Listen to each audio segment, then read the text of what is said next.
No ukaž mu, jak se leze po kolínkách. Takhle nahoru zadeček musíš dát. Vidíš? Oliverku, vidíš to? Tam nekoukej, tam není bráška. Kde je bráška? No tam je, podívej. Tak, ruce a nohy. Zvedneme, to je ono.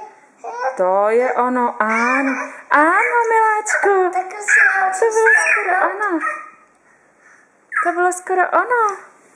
Mukinku. No jasně, že jo, ahoj. Se budu podívat. Bráška ti to ukázali. Zkusíš to ještě? Zkus to ještě. Zkus to ještě. Podívej na brášku. Podívej, takhle hezky, no.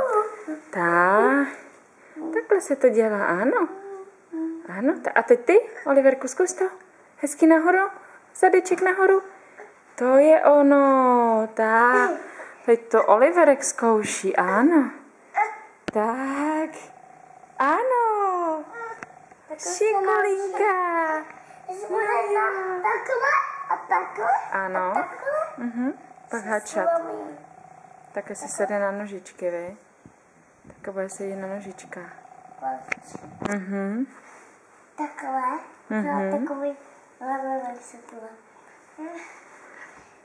No, tak Oliverek kouká. Tak Oliverku. Ne, nedávám mu tam nožičku. On to rád opustím, Joanku, máš to Ne.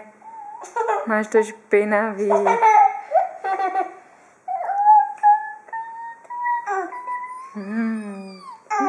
Kdo ti to lechtá na zádičkách?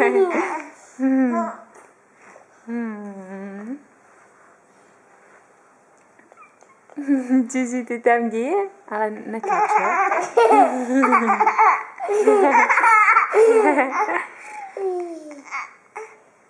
Lechtá to, jo.